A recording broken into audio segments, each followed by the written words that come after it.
Hello everybody, welcome back to my channel. In this video, we are going to go over all the dramas that I watched in December of 2023. First on the list is a 2023 Chinese wuxia action romantic drama, A Journey to Love, which tells the story of assassins from two opposing countries working together, and the male lead has to rescue the emperor of his country while the female lead has to enact revenge on the people that took the most valuable person from her. I completed this drama. I mean, it was pretty good.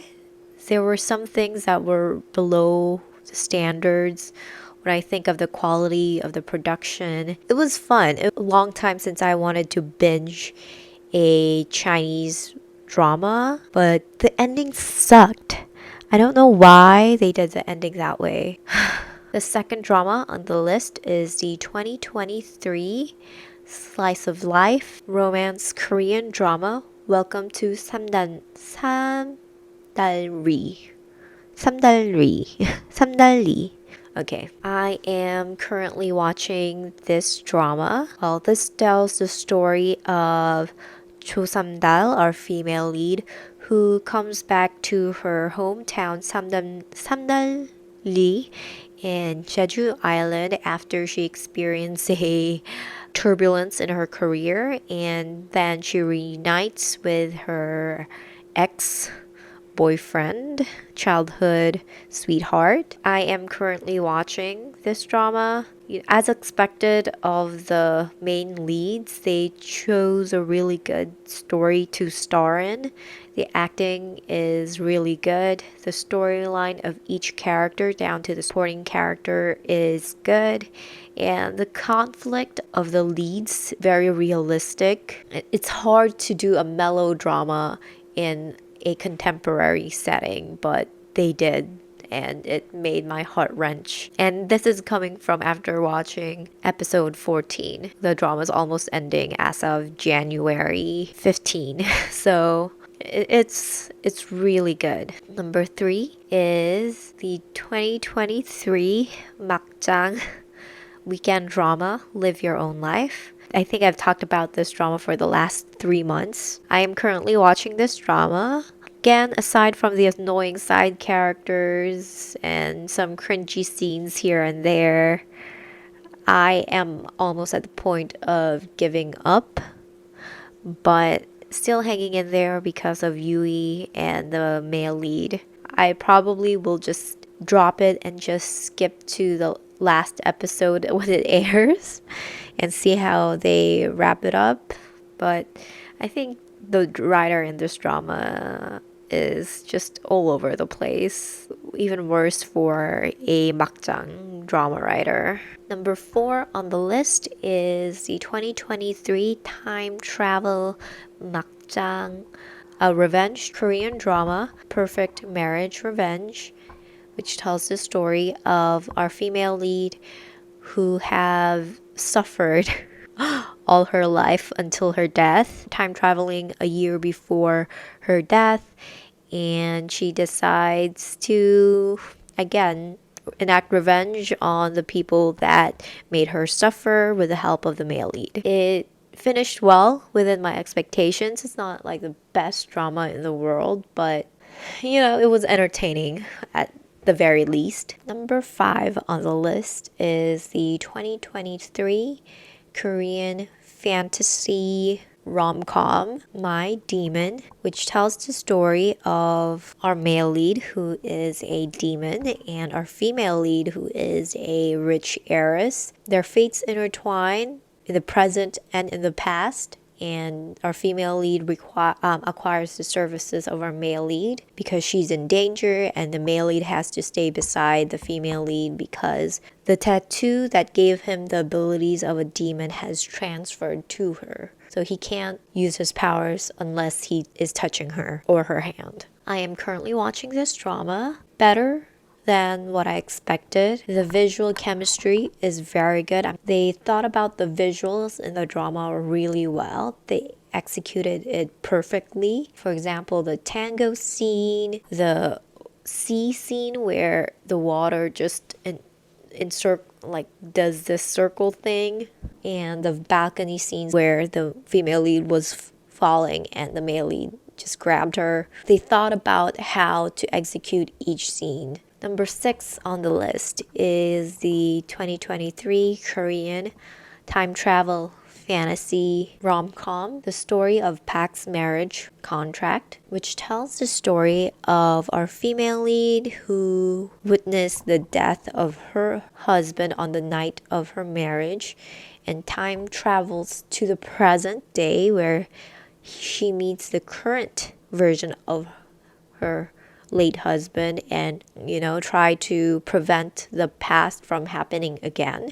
As of December, I'm technically still currently watching the drama, and as of filming this video, I am technically done. This is a good watch. I struggled to believe that people around Yeonu believe that she was from the past very easily. I know the male lead did some research and stuff like that, but I mean, they just accepted it pretty easily. The conflict in the story and the antagonist could have been better. The acting and the chemistry just carried the show. I love the second lead couple. I found the secretary's motorcycle fight scenes really cool and satisfying. It had a pretty satisfying ending for a time slip drama, which sometimes I feel unsatisfied, like 채울집 막내 아들. Yeah, that drama with Song Joong-ki.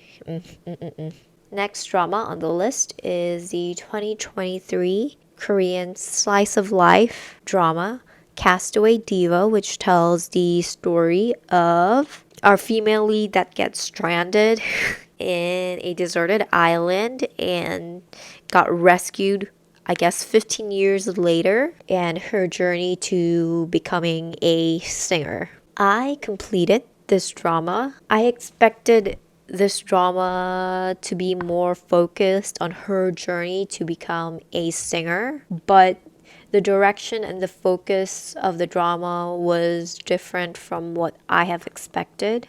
But overall, it was a good watch. I think it was because the drama was different from what I expected that I got a little bit disappointed. But if I got rid of the expectation, then I would have enjoyed the drama more. But anyways, next drama on the list is the Korean melodrama Tell Me That You Love Me, which tells the story of a painter that is deaf, our female lead that falls in love with him, and their struggle as they fall in love despite living in different worlds. Currently watching, it's a nice slow burn. I think the chemistry is just carrying the show.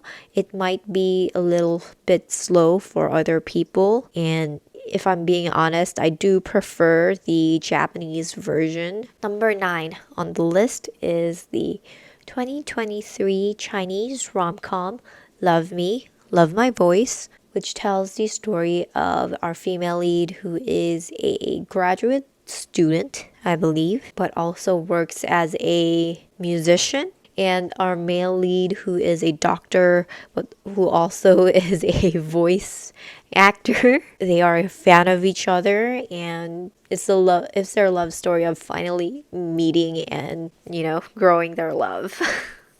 Unfortunately, I dropped the drama. I really wanted to love it, but I think for me it got too cheesy, when he was like, when they haven't met and they were talking to each other on this like voice Discord or something, and they were, to do the acting and stuff like that, and the male lead Tan Jun-soo was like to the female lead, I love you. I'm like, oh my god, this is too fast. The development is so... I don't think I'm just in the mood for that type of overly staged, romance. I'm in the mood for something really simple and normal. Yeah, and I just couldn't buy that the setup of the male lead, that he's a doctor but also a successful voice actor at the same time. Like, if you're a doctor, when would you have time for anything at all? Right? I'm not one, but just saying.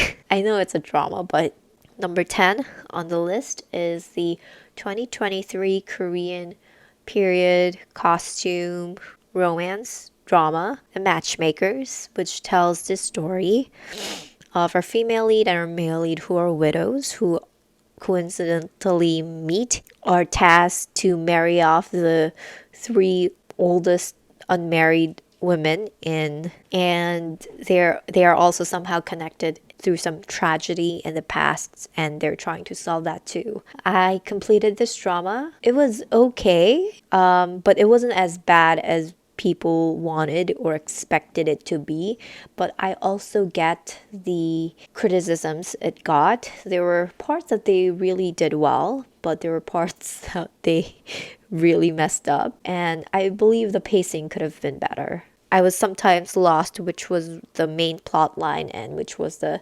side plot line. Number 11 on the list is the 2023 Korean rom-com soundtrack number 2, which is in the same, I guess, universe as soundtrack number 1, which is produced by Disney. I completed it. It was okay for 6 episodes. Yeah, it was okay. There's not much to say about it. All right, number 12 is the 2023 Korean comedy drama Boyhood. I'm not sure about the plotline, but I think the male lead moves into a rural town and he is a transfer student, and through some misunderstanding, he got misunderstood as one of the top greatest fighters that newly moved into town, but in actuality, he isn't, and all types of comedy that comes out of that situation. Unfortunately, I dropped it. It was good and refreshing, but it's not my type of drama. I will certainly be on the mood for it on a very specific day, but I've heard some really good reviews.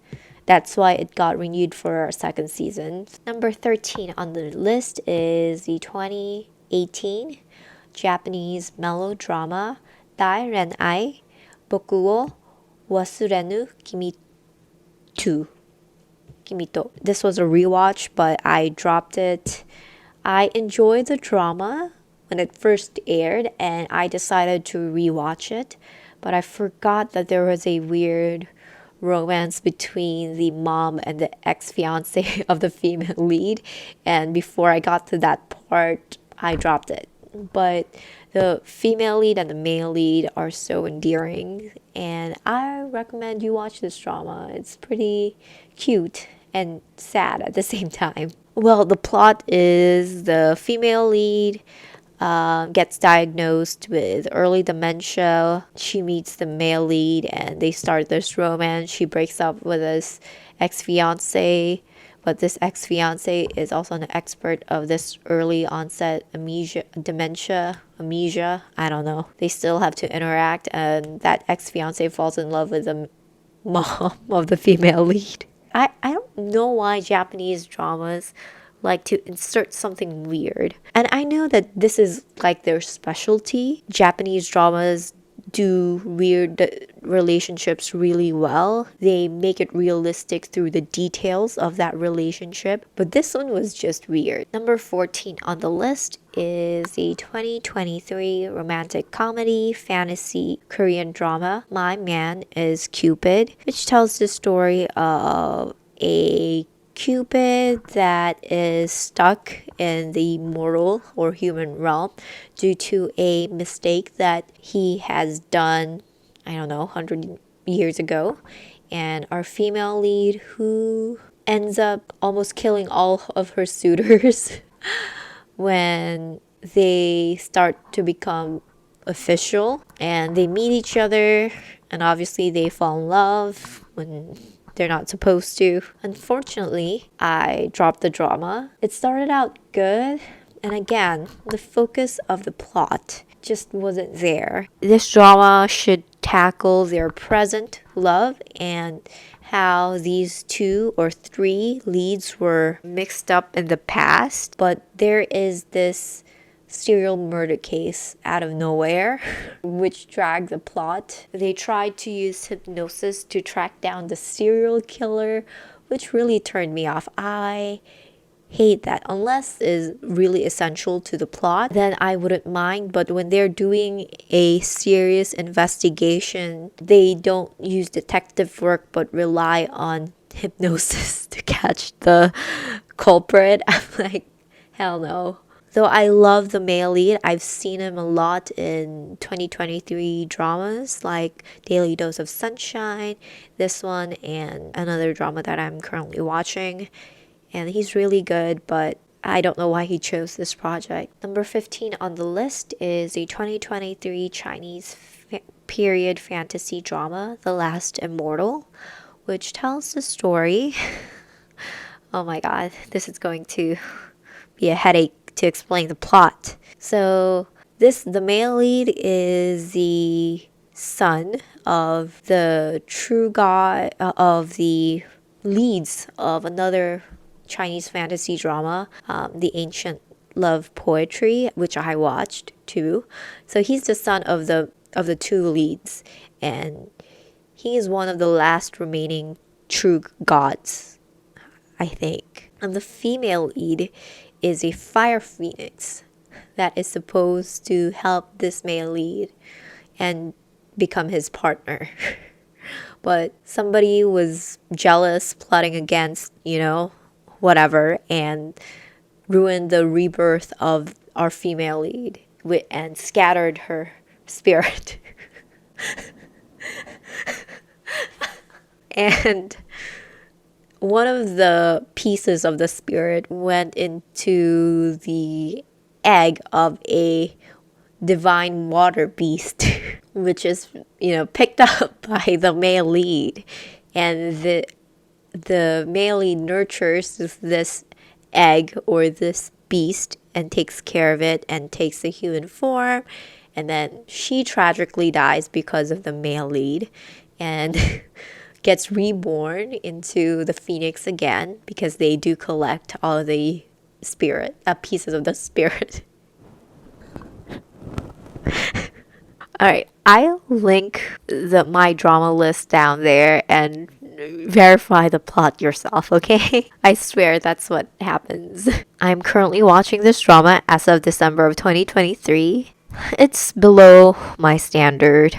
The quality of the story, the production, just everything. But I love watching Zhao Lusi. I just like seeing her on screen. She just has the power to capture your attention, and you just want to just watch her on screen, just doing whatever. At least for me. But if you're not a fan of her, then yeah, don't watch this drama. Number 16 on the list is the 2023 Korean mystery music drama Maestra Strings of Truth, which tells the story of our female lead, who is a world-renowned female conductor that comes back to Korea to lead this declining orchestra at the peak of her career. And some dramas happen with her husband, her family, and a murder happened. Currently watching this drama, and I just love watching Young-ae. She has a very mysterious charm about her, which shines through mostly in period dramas, and this is one of the first time that I'm seeing her in a contemporary setting. I thought this was going to be a full-on makjang drama, but there are aspects on this drama that makes it separate from a makjang drama where everybody's rich and people are having affairs, and love the chemistry between the 2 leads. Number 17 on the list is the 2023 Chinese fantasy contemporary mystery drama Derailment, which tells the story of a female lead who is thought to traveling in a parallel world where she embodies herself in a parallel world and meets the male lead, and they try to again solve the mystery of why she traveled across parallel worlds and her trying to get back to her real world. I'm currently watching this drama. Didn't know what to expect, time slip or sci-fi. The plot is slow and vague in the beginning, as expected, but it picks up in the later episodes. The chemistry between the leads are amazing. The male lead in a suit is such an eye candy. I am looking forward to more of his projects in the future. His acting is very stable. As for the female lead, the acting is shaky sometimes, and I think she needs to project her voice. Most of the time, she sounds like she's half whispering, She's speaking, but she's also half whispering like this. Number 18 on the list is the 2023 Korean fantasy slice of life drama, Death Game, which tells the story of our male lead who, himself and meets death, and death and him play a little game. I completed this drama part 1, which is 4 episodes, and this is very different from the shows that I'm watching. It has a weird airing schedule. Part 1 is 4 episodes and it drops all of them. And the second part is 4 episodes also, and it dropped early this year in January. It depends on what your taste is. I liked part 1, and it really depends on how they wrap up the story in the second part. Honestly, tell you the truth, I watched this drama and I do have some reservations. Number 19 on the list is the 2020 Japanese slice of life rom-com, I would say. Konokoi Atata Me Masuka. Atatame Masuka, which tells the story of our female lead who is a former idol that's currently working part-time in a convenience store, who is an influencer that reviews sweets with a small following. And our male lead who is a newly appointed CEO of that convenience store chain. They meet. He gives her a job to create sweets. I completed this drama. This was a rewatch. I was looking for a cute Japanese drama to watch, and this came to mind. And coincidentally, this was set during Christmas. It was cute, short. I ship the male lead and the female lead so bad. I'm one of the few people that is in the camp of the male lead instead of the second male lead. Number 20 on the list is the 2023 Chinese melodrama I Know I Love You, which tells the story of our female lead who is a florist who is in a long-term relationship with a successful man investor, and our male lead who is a vet who has a difficult life situation. They meet, fall in love, and it's them trying to convince other people to let them be in love. I'm currently watching this drama. It has style, it has the mood, and the chemistry is unexpectedly good. I wasn't expecting a lot from this drama, honestly, especially since this is a remake, and sometimes they try to follow and just copy and paste the emotion and the memorable lines, but I think this drama did more than that. The acting is stable, depending on, I guess, how they add the Chinese culture or flair into this drama is how they will make this drama different from the Korean original. Number 21 on the list is the 2023 Korean romance slice of life drama between him and her, which tells the story of our male lead and a female lead who is in a long-term relationship. They meet each other in a motel or a hotel elevator, but with different people. So I'm currently watching this drama.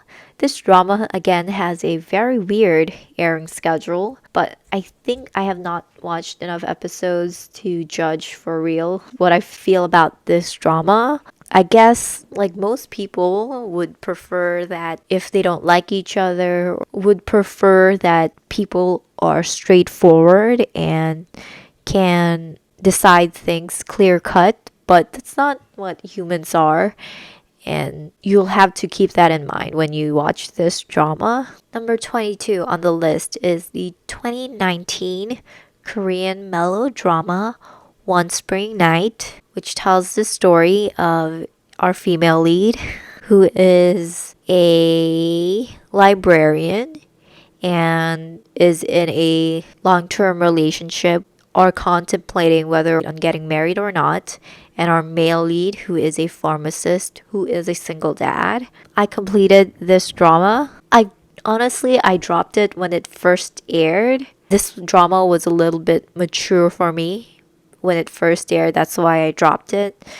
With a Chinese remake, I just had to check out the original. It was very detailed. Acting was really good, and it's more than just a romance drama, and people who have watched this drama know what I'm talking about. It was really good, and I've never felt the charm of Chung Hae-in as an actor. I only liked him when he was a supporting character, but in this drama I get it why people swoon over him, why he is so loved and he gets a lot of offers as a male lead. Number 23 on the list is the 2023 contemporary Chinese romantic drama You'll Never Walk Alone. Honestly, I don't know what the plot is about. I checked out who the female lead was and I started to just watch the first episode, and it seemed like it was something that was filmed years ago, based on the story and the production quality. Very outdated. I feel bad for the actors that are in this project who are doing pretty well and who have been participating in better quality dramas, and now they have this drama airing and added to their filmography at the peak of their careers. I dropped it. It's not worth checking out. All right. I think that's it for today's video. All right. Bye, everybody.